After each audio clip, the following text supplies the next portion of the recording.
सबसे पहले है सोमनाथ का ज्योतिर्लिंग। यह ज्योतिर्लिंग गुजरात के सौराष्ट्र क्षेत्र में अरब सागर के तट पर स्थित है। शिव पुराण के अनुसार जब चंद्रमा को दक्ष प्रजापति ने क्षय रोग होने का श्राप दिया था, तब चंद्रमा ने इसी स्थान पर तपस्या करके स्वयं को श्राप से मुक्ति दिलाई थी और तब चंद्रदेव ने इस ज्योतिर्लिंग की स्थापना की थी। दूसरा ज्योतिर्लिंग है मल्लिका अर्जुन ज्योतिर्लिंग। यह ज्योतिर्लिंग आंध्र प्रदेश के कृष्णा नदी के तट पर श्रीशैल नाम के पर्वत पर स्थित है। इस ज्योतिर्लिंग का महत्व भगवान शिव के कैलाश पर्वत के समान माना जाता है, क्योंकि कैलाश पर्वत पर जाना श्रद्धालुओं के लिए अत्यंत मुश्किल है, इसलिए इस ज्योतिर्लिंग का महत्व और बढ़ जाता है। और अब बात करते हैं तीसरे ज्योतिर्लिंग की। इस ज्योतिर्लिंग का नाम है महाकालेश्वर ज्योतिर्लिंग। यह प्रसिद्ध ज्योतिर्लिंग मध्य प्रदेश के उज्जैन में शिप्रा नदी के किनारे स्थित है। इस ज्योतिर्लिंग की विशेषता है कि यह एकमात्र दक्षिण मुखी ज्योतिर्लिंग है। मान्यता है कि यहाँ पर पूजा अर्चना करने से उम्र बढ़ जाती है और सभी प्रकार के संकट टल जाते हैं। चौथा ज्योतिर्लिंग है ओमकारेश्वर ज्योतिर्लिंग। यह ज्योतिर्लिंग मध्य प्रदेश के प्रसिद्ध शहर इंदौर के पास स्थित है। जिस स्थान पर ज्योतिर्लिंग है उस स्थान पर नर्मदा नदी बहती है और यह नदी चारों ओर बहती है, जिसमें यहाँ ओम का आकार बनता है, इसलिए इसे ओमकारेश्वर के नाम से जाना जाता है। मान्यता है कि तीर्थयात्री सभी तीर्थों से जल लाकर ओमकारेश्वर में अर्पित करते हैं और तभी उनके सारे तीर्थ पूरे माने जाते हैं। पांचवा है केदारनाथ ज्योतिर्लिंग।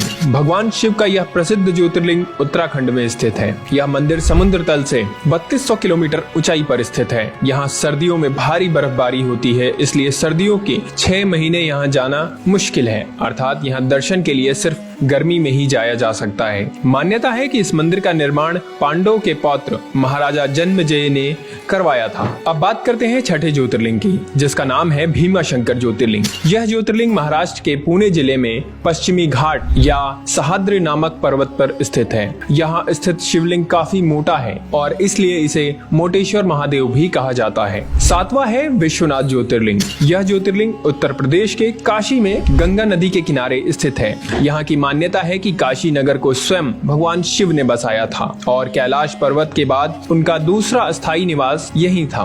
कहा यह भी जाता है कि काशी भगवान शिव के त्रिशूल पर टिका हुआ है और माना जाता है कि जिस जगह ज्योतिर्लिंग स्थित है वो जगह कभी भी लुप्त नहीं होती और सदियों से वैसी की वैसी स्थापित है। कहते हैं जो भक्त इस शहर में आकर भगवान शिव की पूजा करते हैं उन्हें हर तरह के पाप से मुक्ति मिल जाती है। आठवां ज्योतिर्लिंग है त्र्यंबकेश्वर ज्योतिर्लिंग। यह ज्योतिर्लिंग गोदावरी नदी के किनारे महाराष्ट्र राज्य के नासिक जिले में स्थित है। कहा जाता है कि गौतम ऋषि और गोदावरी नदी के बुलाने पर भगवान शिव को इस ज्योतिर्लिंग में आकर बसना पड़ा था। इस ज्योतिर्लिंग की सबसे खास बात यह है कि यहाँ ब्रह्मा, विष्णु और महेश तीनों ही विराजित हैं, जबकि अन्य सभी ज्योतिर्लिंग में केवल भगवान शिव ही विराजित हैं। अब बात करते हैं 9वें ज्योतिर्लिंग की, जिसका नाम है वैद्यनाथ ज्योतिर्लिंग। यह ज्योतिर्लिंग झारखंड राज्य के देवघर में विराजमान है। मान्यता है कि इसे लंकापति रावण ने स्थापित किया था। दरअसल इस शिवलिंग को रावण ने अपने 9 सिरों की भेंट चढ़ाकर भगवान शिव से वरदान मांगा था। 10वां ज्योतिर्लिंग है नागेश्वर ज्योतिर्लिंग। यह ज्योतिर्लिंग गुजरात के बडोदरा क्षेत्र में गोमती द्वारका के पास स्थित है।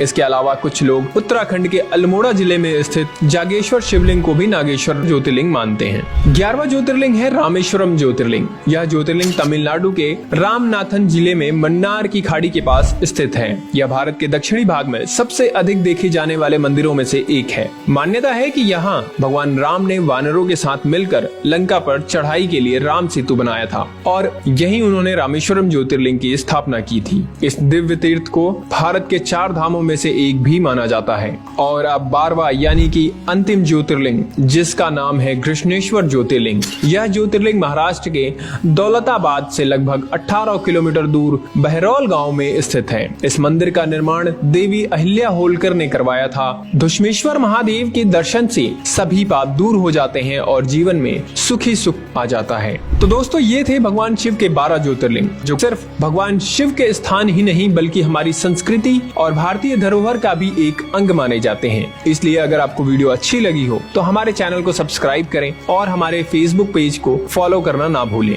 वीडियो को लाइक करें और इसे शेयर करें, क्योंकि हम आपके लिए इसी तरह के और भी वीडियोस लाते रहेंगे। तो मिलते हैं आपसे अगली वीडियो में, तब तक के लिए हर हर महादेव।